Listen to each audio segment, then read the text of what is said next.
ये मेन बात है। उस समय जो सोसाइटी थी, समाज 7 भागों में बटा हुआ था। 7 जातियां कही गई है कहीं कहीं, लेकिन इसको 7 ग्रुप्स कहेंगे हम, कि 7 ग्रुप थे अलग अलग। एक फिलोसफर का ग्रुप था, दूसरा फार्मर्स थे, हर्डर्स थे, हर्डर्स होता है रखवाली करने वाला, पशुपालक भी कह सकते हैं। आर्टिसंस थे, जो कारीगर थे।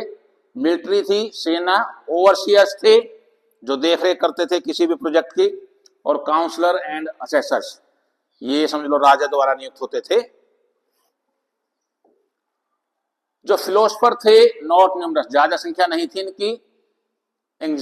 Exempted from all public duty, जिनको कोई पब्लिक ड्यूटीज नहीं मिलती थी।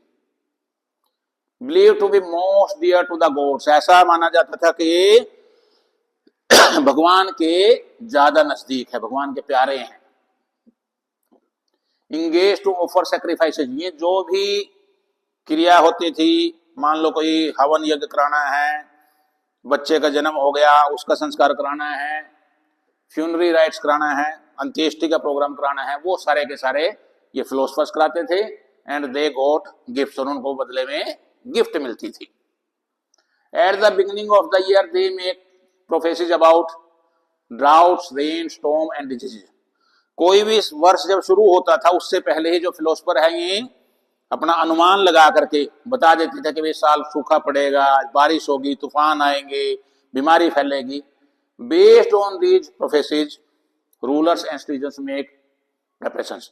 इनकी घोषणाओं के आधार पर ही, इन्होंने जो अंदाजा लगाया है, भविष्यवाणियां की है, उसके आधार पर ही शासक और नागरिक जो अपनी तैयारियां करते थे। Philosopher whose prophecy fails receive strong criticism and has to observe silence for the rest of his life. और अगर कोई फिलोसफर ऐसा होता था जिसने कोई भविष्यवाणी की और भविष्यवाणी फेल हो गई, तो उसको बाकी जीवन जो है वो उसको आलोचना भी होती थी, और फिर दोबारा कभी उससे इस तरह का रोल नहीं लिया जाता था, उसको अपना जीवन ऐसे बिताना पड़ता था। फार्मर्स, किसान थे भाई, मोस्ट न्यूमरस, सबसे ज्यादा संख्या में थे। लिव इन विलेजेस, गांवों में रहते थे। एग्जेम्प्टेड फ्रॉम फाइटिंग, युद्ध में जाने का इनका कोई रोल नहीं था, कोई पब्लिक ड्यूटी नहीं मिलती थी। प्रोटेक्टेड ड्यूरिंग वॉर्स, युद्ध के दौरान इनकी रक्षा की जाती थी अलग से, यानी देश के लिए ये बड़े इंपॉर्टेंट थे। Pay land tribute to the ruler, शासक को ये जमीन का कर भी देते थे। And remit 1/4 of the produce, और जो उनकी पैदावार होती थी फसल, उसका 1/4 भी स्टेट के ट्रेजरी में जो राज्य का राजा का खजाना होता था उसमें जमा होता था। Herders lives in tents outside the villages, गांवों के या शहरों के बाहर टेंटों में रहते थे। क्या ड्यूटी थी इनकी? Hunt and trap crop destroying birds and animals. अब फसलों को खराब कर देते हैं बहुत से पक्षी या जानवर, तो उनको शिकार करना या उनको पकड़ना इनका काम होता था। इन्वॉल्व्ड एनिमल हस्बेंड्री, और ये पशुपालन भी करते थे। आर्टिसंस, जो कारीगर थे वही, create weapons and tools for farmers, किसानों के लिए टूल्स, जो भी उनके औजार थे, यंत्र थे, वो बनाते थे। वेपन्स भी बनाते थे ये सेना के लिए। एग्जेम्प्टेड फ्रॉम पेइंग टैक्स, इन पे कोई टैक्स नहीं लगता था। Receive A maintenance from the state exchequer, जो सरकारी खजाना था राजा का, उससे इनको वेतन मिलता था आर्टिसंस को। मिलिट्री, ये सेना थी। सेकंड मोस्ट न्यूमरस, फार्मर्स के बाद सबसे ज्यादा संख्या इनकी थी। Well organised equipped for war, युद्ध के लिए बड़े, एक तो बड़े डिसिप्लिन होते थे, वेल ऑर्गेनाइज्ड होते थे, युद्ध के लिए सब कुछ सामान इनके पास होता था।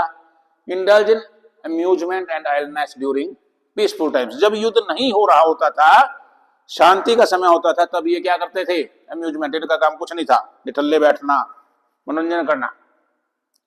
मेंटेन एट स्टेट एक्सपेंस, ये भी जो राजकोष था उसी से इनको वेतन मिलता था।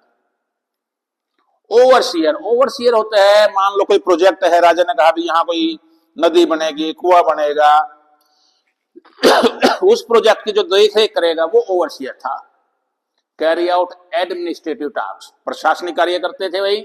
रिपोर्ट टू द किंग्स, इनको कहां जवाबदेही थी? राजा को रिपोर्ट करते थे, या जो उस समय मजिस्ट्रेट थे उनको रिपोर्ट करते थे। और लास्ट है काउंसलर एंड असेसमेंट। काउंसलर पार्षद बोलते हैं, ये भी सरकार द्वारा नियुक्त होते हैं किस्म से। असेसर्स जो किसी भी कार्य का मूल्यांकन करते हैं। वाइज पीपल, ये जो बुद्धिजीवी वर्ग था वो इसमें आता था। गुड कैरेक्टर, इनका चरित्र अच्छा होता था। डेलिब्रेटर पब्लिक अफेयर्स, ये पब्लिक अफेयर्स करते थे सारे सार्वजनिक कार्य को। रॉयल एडवाइजर्स, राजसी सलाहकार होते थे, राजा के सलाहकार होते थे।